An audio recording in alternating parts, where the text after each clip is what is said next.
Okay, Jay here. We have a little treat for you. Something we've done in the past, but we haven't done it in a while because we haven't had a couple good examples of carbureted current generation KTM 250 XC and 300 XC.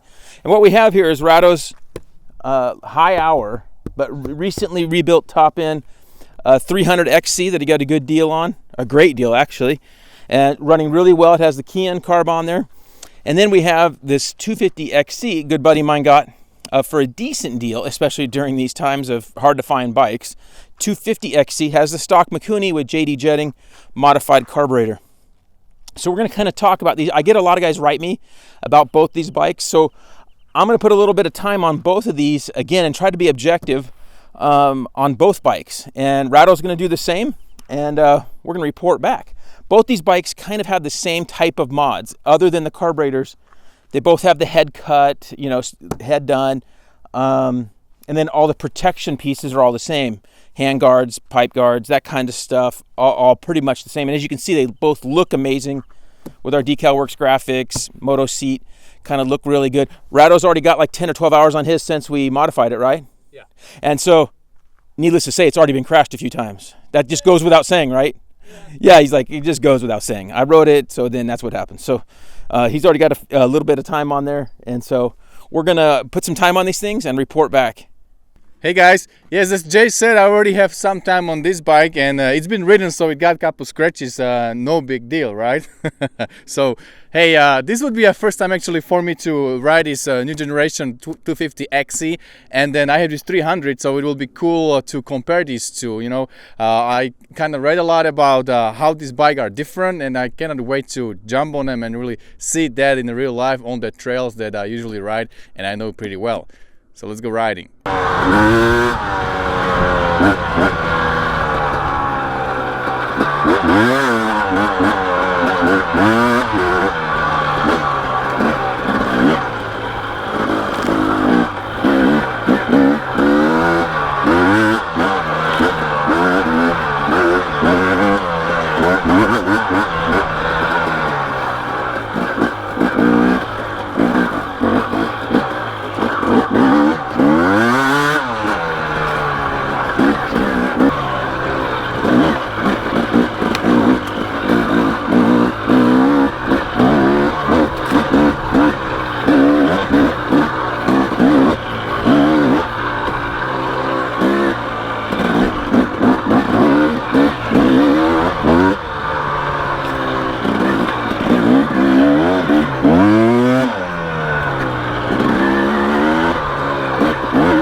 Second gear.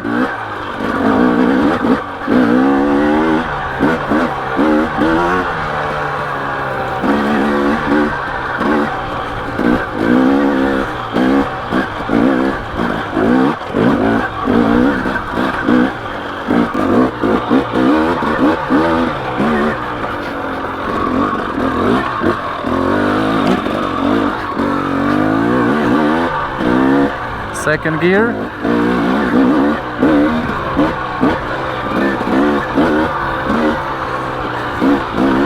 Can you guys hear the difference? Comment below, let me know.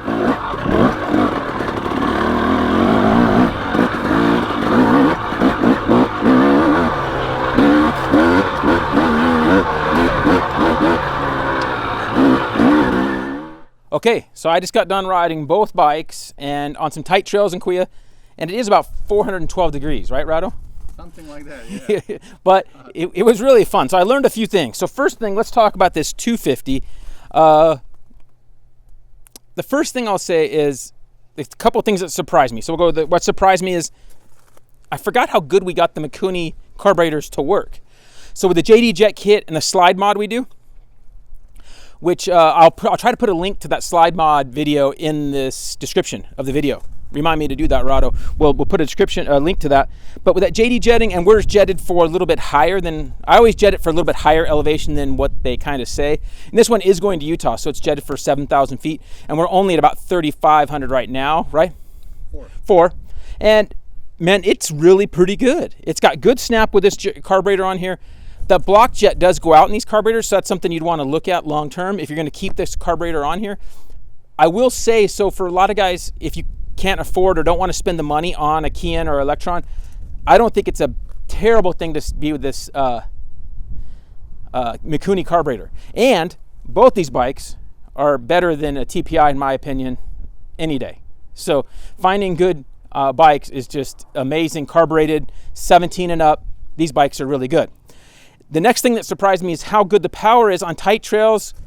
The 250 is plenty power. It's plenty good. Now, who's it best for?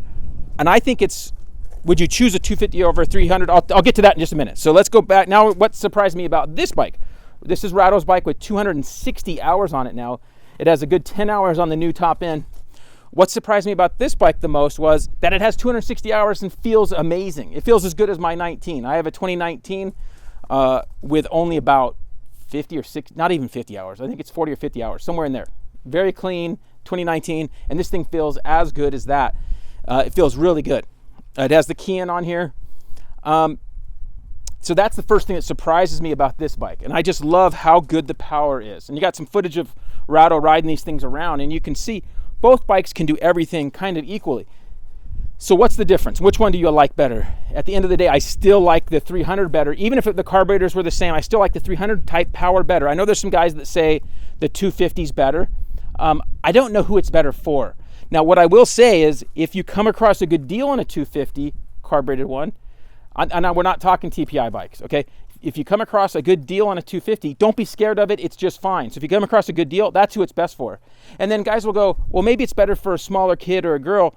I kind of think the 300's even better for that because it has a little bit more bottom and grunt to get out of situations. So I would still pick the 300 for me any day of the week. Now, if you have a 250, is it worth spending the extra money to go buy the 300 kit and all that? I would say no. It's like $1,000, $1,100 to go buy a 300 kit. And we'll see what Rado thinks as well. I don't think it's worth spending that kind of money to make it just better. But that's how much this 300 is this much better. And when you're buying them new or on the used market, they're not that much difference in price. So that's why I would lean towards a 300. But if you found a good deal on a 250 XC like this 2017 through 19, I would not be scared to buy one of these. Really good bikes. And what we've proven right here with Rado's bike, now this one wasn't raced by some young kid. It was an older guy that took real good care of it. 260 hours, this bottom end is still the same bottom end. We're going to find out how much time. My guess at the rate Rado's going, we're going to have another 100 hours in this thing in less than a year or around that range, right? I mean, did 10 hours in like 3 weeks, if that. So, and that'll pick up more in the winter and so forth. So I think we're going to see how much time we can get on this bottom end on these things. So really fun to ride these things. So now we're going to get a little footage, more footage of Rado riding, and I'm going to get Rado's opinion. He's pretty honest. We'll see what he thinks of his bike versus this 250 XC, and which he's already done a ride and a story with. So hopefully you enjoy. Okay, so we just did this bike, this 250 XC with Dirt Rider magazine, and they really liked the bike. Andrew Oldar really liked it. And while we were out there, I had him hop on Rado's 300, and he felt a lot of the same thing. He came off the 300 and goes, man, this has got a lot more bottom and just grunt, and that's what he really liked. But he said they were pretty dang close, but if it was his choice, just like what I was thinking, he would lean towards the 300. And he's a small guy, and he would lean towards the 300. So that was really a fun part to add into this mix. All right, guys, so first I have to say, man, what a fun bikes. I had really good time. Both of these bikes are really good. I don't think it can get any much better than this. It's just such a good package. You know, the engine, the zero vibration, great brakes, the power it has, the suspension, this dial, the air fork feels amazing on this little bit faster flowy trails that I was at. It feels really amazing, man. What a fun bikes, both of it. So let's talk a little bit more what the differences I felt. First I took a 250 and I was really paying attention to the way the bike feels, because this is essentially brand new bike. It has 10 hours since it was brand new. My bike has 10 hours since I have it. Altogether 260 hours now, so quite a difference. So first I was paying attention to how this bike feel, and it really feels brand new, like a brand new bike. It feels amazing, like I'm riding a brand new bike. And the Mikuni carburetor, I heard a lot of bad stuff about it. didn't feel anything too bad about it today. No gurgle, no hesitation, and it sounded pretty crisp and responsive throughout the range. So really, there was no point where I would feel that it's not running the way it's supposed to.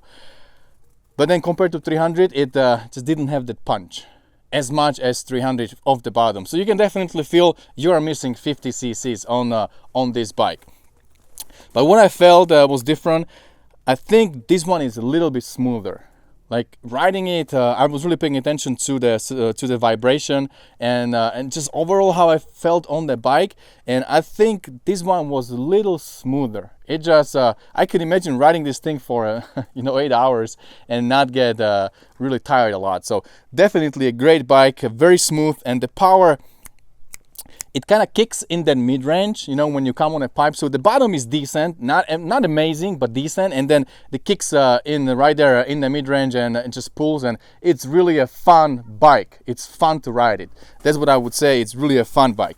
Now the 300, with 260 hours, but we went through things that needed some attention. We have a new piston in this thing, a new suspension was done by Race Tech, and we are running same tire, same exhaust. Actually, this one has power core, mine has turbine core, which is a Sparky, so it's a little bit choked, right, with a Sparky. But my bike also felt like it's brand new. I didn't feel the difference in handling. Suspension and how everything handled, it just felt amazing. So it just goes to say that these KTMs 17 and up, it's just such a great package. If you take care of the bike, it's gonna run for a long time and it will feel really good. Regrease your bearings, replace what you have to replace, go through your suspension, and the bike feels amazing. So at the end of the day, both bikes are really good. They have slight differences, and just as Jay said, if I have 250, I don't think I would have to go and get 300. When I was trying to buy my 300, I was searching internet. If I would have seen 250 for the same price as I seen this one 300, I would pick it up and I would ride 250, and I would feel just as happy, good on the 250 as I feel on this 300. But now, since I have 300, I think I'm a little more happy that I have 300. So both have great bikes. Fun time comparing 250 and 300. It feels really good. Both bikes, I think you cannot go wrong. And if you have one, I don't think you need another one. So there you go. You guys, don't forget to share your feedback, your comments. If you have this one of these bikes or similar, share what you feel. What's the difference between 250 and 300? And don't forget, whatever you do, stay motivated. See you guys later.